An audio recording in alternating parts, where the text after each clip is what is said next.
Okay, we are back. Faith at Work Messages podcast. It's been a minute. I am Elder Pamela Robinson Smith, and you are. Khary Smith McCall. And today, our topic is, How to grow gratitude. and this speaks to us increasing, improving our emotional wellness. So let's go.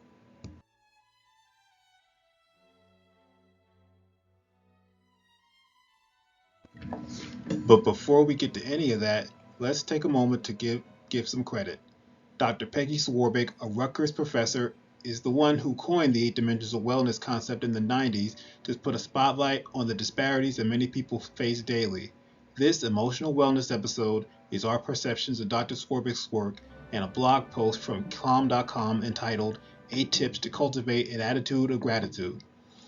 Thank you, Kai. So, all of our podcast episodes focusing on the eight dimensions of wellness. We have successfully gone through all of the dimensions, and they are environmental, emotional, financial, social, spiritual, occupational, physical, and intellectual. So, today we're doubling up on emotional, and I think it's going to be a good episode. What about you?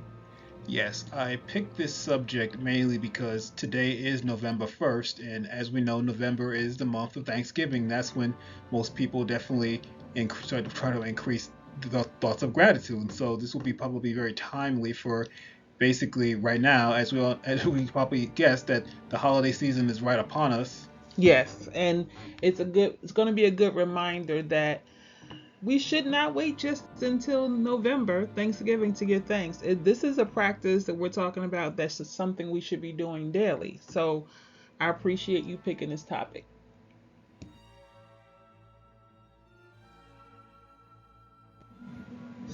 Now we'll talk about understanding gratitude. Now, if you look in the dictionary, the definition of gratitude is the positive state of being grateful, an overwhelming feeling of appreciation and thankfulness, and the desire to return kindness to others. Gratitude is a deep, sincere feeling of thankfulness and appreciation for life gifts. That's both an emotion and positive attitude that transcends cultural boundaries, that taps into shared humanity. Gratitude has appeared all throughout history, going back to Thanksgiving rituals by Native Americans, all the way to Asian philosophies promoting humility and appreciation. Gratitude is a part of many cultures and traditions. It's a universal language in which connection, cooperation, and bonding are key factors. Gratitude can also help our well being by reducing our stress, our mental and physical health boost. It can be a booster, enhancing life satisfaction. Gratitude practitioners will have more positive emotions, more empathy, better relationships, and be able to face adversity better. So it's like, I know when I was younger, I couldn't fully embrace the whole gratitude thing. And back then, they didn't really talk about it. I mean, your parents teach us to be thankful, grateful, but to make a practice of it, I think has gotten more attention in this last, 5 to 10 years. So having gratitude and being appreciative is something that we need to practice every day, because sometimes I think we may take it for granted that things are supposed to be a certain way. What do you think? I think it's all about the individual too. It's important to set examples, especially when you're safe with parents want to teach their children, but at the end of the day, once they get come of age, it has to connect within them. It's like you were probably taught that way, but how do you feel? Because the way our viewpoints about things can change over the course of life. So it has to ring something true inside of every individual. Yeah, I agree. We can only, as parents, we can only try to teach you what to do that's good, and then, like you said, it depends on the individual and how they approach what's being taught. Very good. I like that.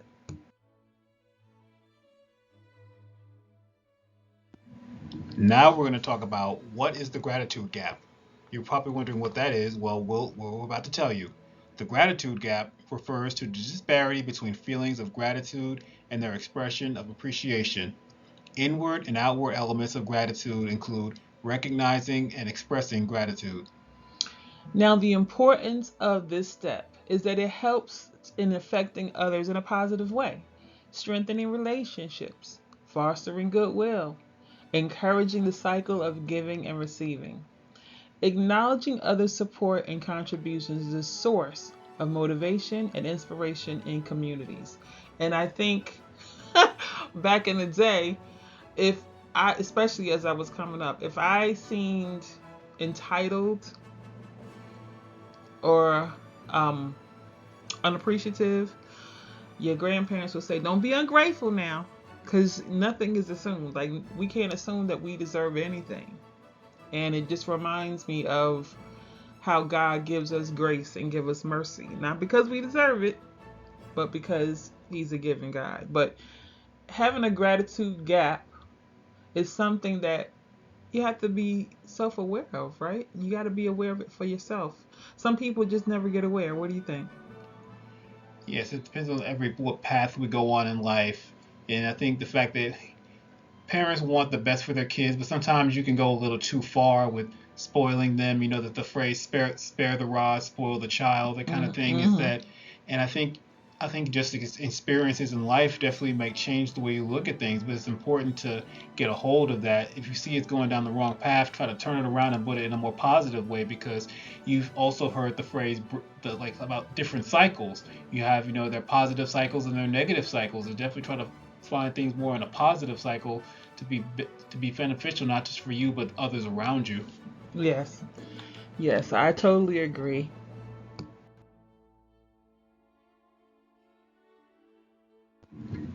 Now, here are the benefits of a gratitude practice, and they include mood elevation, envy reduction, increase of resilience, sleep improvement, stress reduction, cardiovascular benefits, better relationships, empathy enhancement, and creation of positive social environments. This is a lot of benefits, okay? So, like, if you are gracious or if you have the attitude of gratitude, this is a lot of benefits. I mean, I don't see why one would not want to, adapt a gratitude practice. Um, did you know it was that many benefits to being having gratitude? No, it's most a lot of times I think with a lot of things it's very surface level. You hear about it, but unlike myself who likes to do my own vested research about things that interest me, it's like unless you want to go deeper and then you can find out a lot of these things, it'll make you definitely surprise you. Yeah, most definitely. I mean, the whole idea of a gratitude practice is not brand new to me, but I never researched the benefits. So I'm glad you took the time to research it today.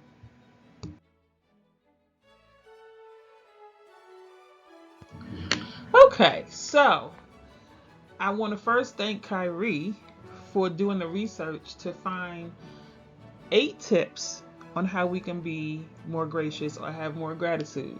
And I think our audience is going to be pretty surprised and happy to learn these tips and apply them to their life.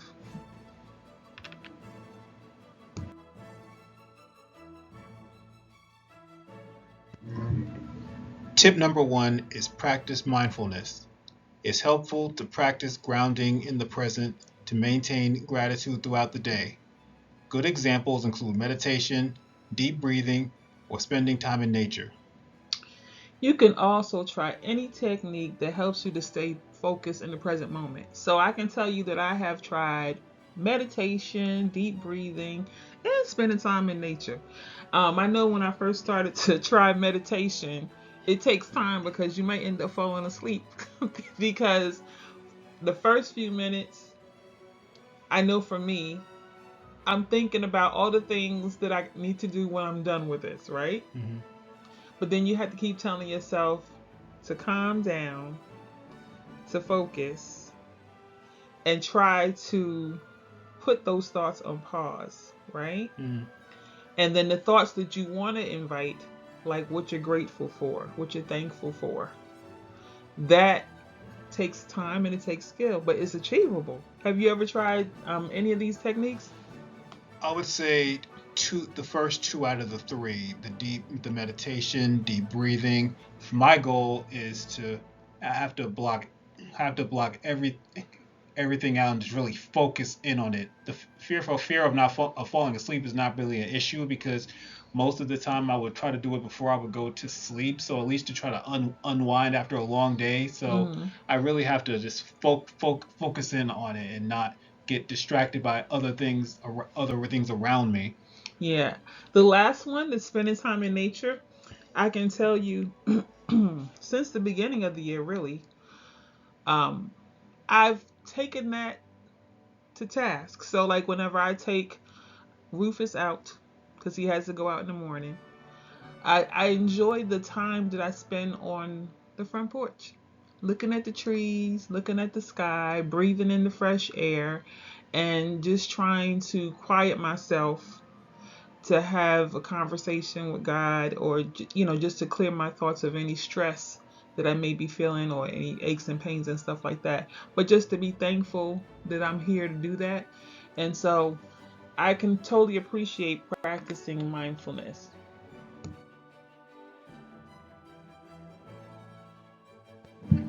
The next tip is verbalize your gratitude. It's key to express your gratitude to others on a daily basis. Take a moment to sincerely thank someone for their kindness and support, no matter how big or small. Examples include your family, friends, or your coworkers. Another way to express gratitude is by journaling. And I find that writing things down helps me to release what's all the different ideas that I have floating in my head. And I've done it for years and years, to the point where now I feel like I'm taking my excitement or pleasure for journaling and I created a book that has journaling pages in it and inspirational quotes at the bottom to kind of get the person um, motivated, or to speak positivity, into their life for that particular day. So journaling is something that I'm a huge fan of. Have you ever tried to journal? Not consistently. It's something that I've never, as of late, I never really tried. So is it something that you might want to consider? I'll have to think about that. Yeah, I mean, be honest. Not everything is for everyone, right? Um, I guess because I like to write. In my professional career, I did a lot of writing, and I found through relationships and such that sometimes you want to convey a message to somebody you love, or somebody you work with, or whatever, and you don't feel that they could possibly receive it verbally. So I used to write a lot. So journaling and expressing my ideas is just something I've always done. And I also think maybe like that kind of like that spontaneous in the moment thing. You don't know how it's gonna come out. So you're thinking if you journal, you at least have a general idea of what you want to say. Right. Because, like, I can tell you, if you journal and you're like, say, if you're angry with somebody, right? And you're really afraid to be in that person's presence to tell them verbally. If you journal, even if you write really bad things in the journal, they never have to read it. But it helps you to release that energy and then take a step back and say, okay, I really don't want to say that because that could hurt them. So you tend to rethink, revise, and then express yourself in a more positive way. It's your own private space, so you don't have to worry about anybody making judgment.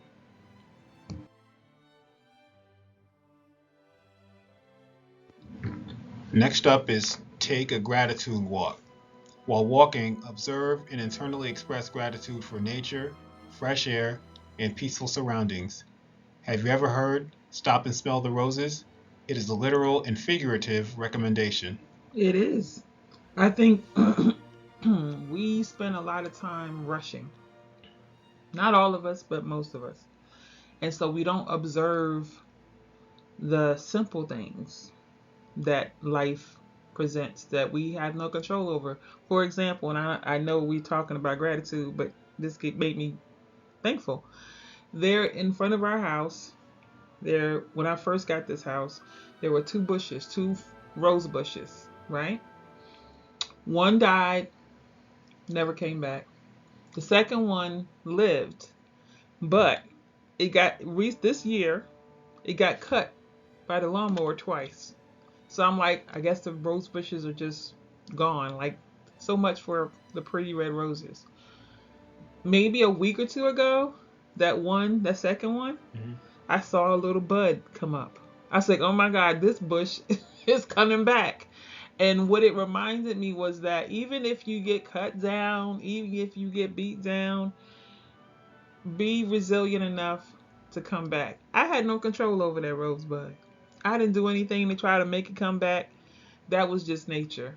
And so when I go outside, I was like, I'm so grateful and gracious that this rosebud pushed through all of those adversities and is still alive. And even in this chilly weather, is still alive. So nature is a good teacher because we have no control over it.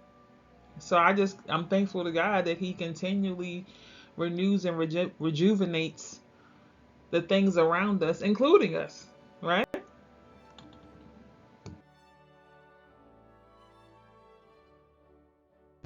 Okay, another tip. Use tech reminders to support your gratitude practice.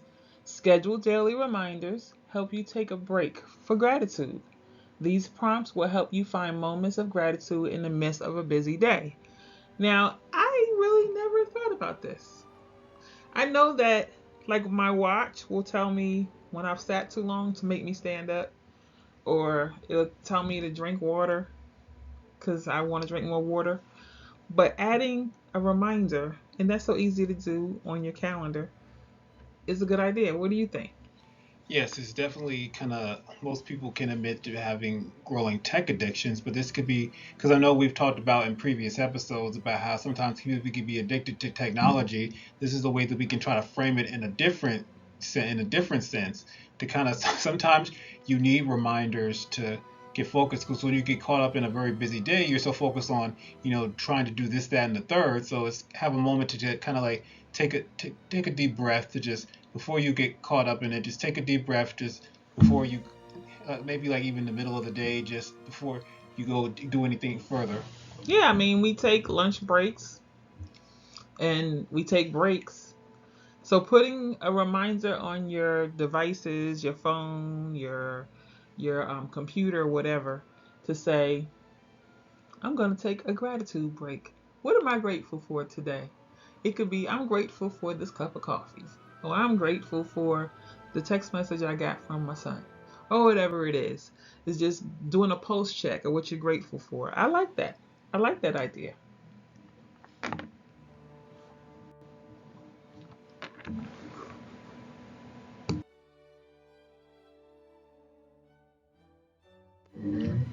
Now we're going to talk about reframe negative situations.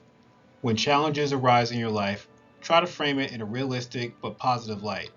Find a silver lining and appreciate the lessons learned from these experiences. This shift can help you embrace deeper gratitude. Now, you ever heard the phrase make lemonade out of lemons? Yes. So do have choices. You can get lemons, the proverbial lemons, and suck on them and be sour and nasty and mean and just woe is me, woe is me. Or you can take those proverbial lemons and make lemonade or make lemon meringue pie or lemon pound cake or whatever the case may be. The whole point is taking what is seemingly negative and turning it into a positive. Have you ever done that? Well, this is something I don't think I shared it to you, but this was around the time right before Granddaddy had passed away. It was during that time where after he was admitted to the hospital, I think it was during that time when he was admitted, right before he passed, and Mhm. I didn't tell you share you with this, but Mhm. even as he was in the hospital, I was just thinking of because remember I think they said he was having difficulty swallowing, so I was actually looking up ways that we could help improve the swallowing and start the recovery process. But obviously God had other plans in mind. But I was having like that mindset of okay, what's the best way that we could try to help improve his plight and what he was going through. Yeah. I mean, I love that. I love that you were looking that up. I mean, we have been through a lot this last 5+ years, right? Hmm. And it's easy to just say, you know what, Psh, I give up. I can't take no more. But the fact that you were trying to find solutions to help your granddad, um, I appreciate that, because some people can just say, "Oh, we're doomed," and then they just fall out, and that's the end of it, right? Mm-hmm. But I think one of the ways I try to raise you try is to look at the bright side of things, um, and negative things are going to happen. That's just that's if you got positive, you're going to have negative. If you have evil, you have Good. all right. Or even another scenario, even with Granny, because I remember kind of a similar thing where originally before we that remember that Memorial Day weekend where she was having like lowness, like she was having like I think her blood levels were low. Even Mm, a similar thing where I was thinking all we need to do is take her to the hospital, give her a blood transfusion. She was good to go. It's kind of like even when everything went down, it still kind of surprised me. But even in that moment, I was thinking maybe this. I mean, I didn't know the full extent of it, but I was thinking if that's the situation, here's like what the situation is, what we can do to try to fix it, and we'll just go forward from there. yes, and I appreciate your desire to try to find a remedy, to try to find a way to help get to the other side.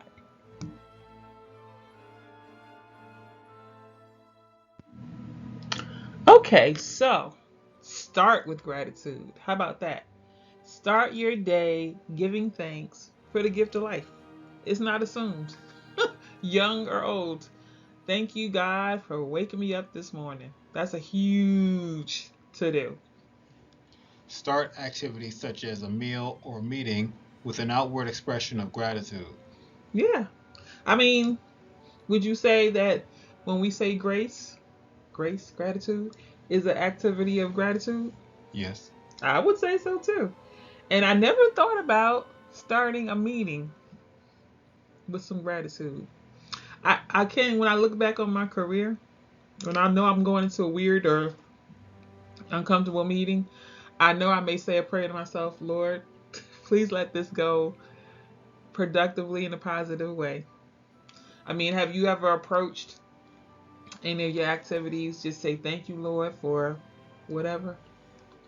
Starting that's I would start my days out like that as you probably would, and I think if it's like something of uncertainty, I would definitely pray about the matter. I'm one of those people. It's all about try to prepare as much as possible, but then just pray about the rest and just go from there. Yeah, yeah. So starting the day, starting an activity with gratitude is a good idea.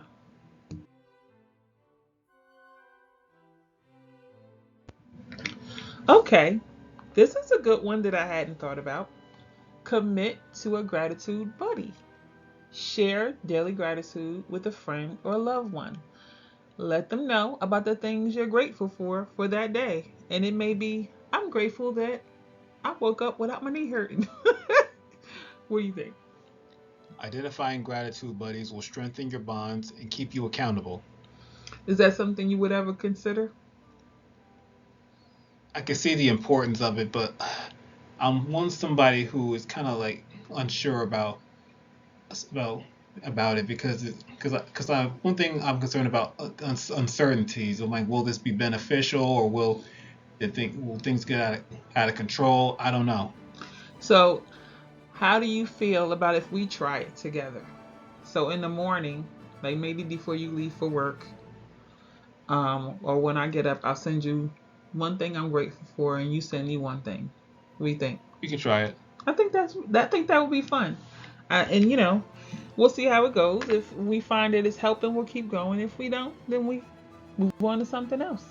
But I like the idea, gratitude buddy.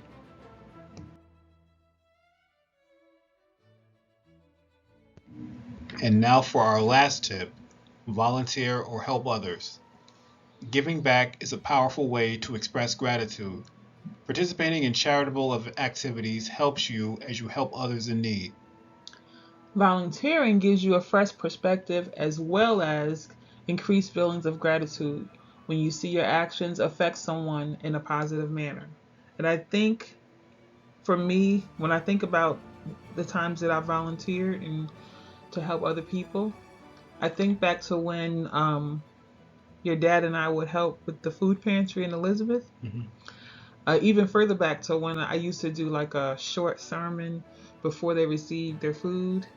And at times I didn't know if they appreciated it because, some of them are talking out loud, phones ringing, or whatever the case may be. But some of them were actually listening.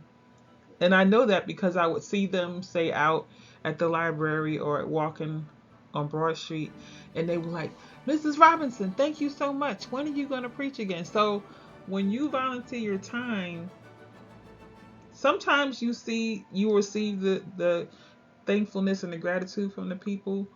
Sometimes you won't. Are there any examples where you volunteered? I, I would volunteer based upon trying to work it around my work schedule. The community food bank in New Jersey, Mm-hmm. I started doing that. It was part of somebody does a meetup where they do that. I would Mm-hmm. participate in that, and then I found the website and I have an account with them. And so whenever my schedule permits, I try to find time to just do a little bit just to give back to the community, because I feel that even if you've been blessed with a little, it's like you can do a lot with just a little. Yeah. I mean, especially during this time where our government is shut down and they are cutting off food benefits and stuff for people. You know, we may have our moments of struggle where we don't have what we used to have, but what keeps me going is realizing I have more than a lot of people do. So it's important. I love this tip that we volunteer and help others because I mean, as a Christian, that's what Jesus wants us to do. But to whoever is listening to this, as a person, as a human being, it's important to give back, show others that there is care and concern in the world.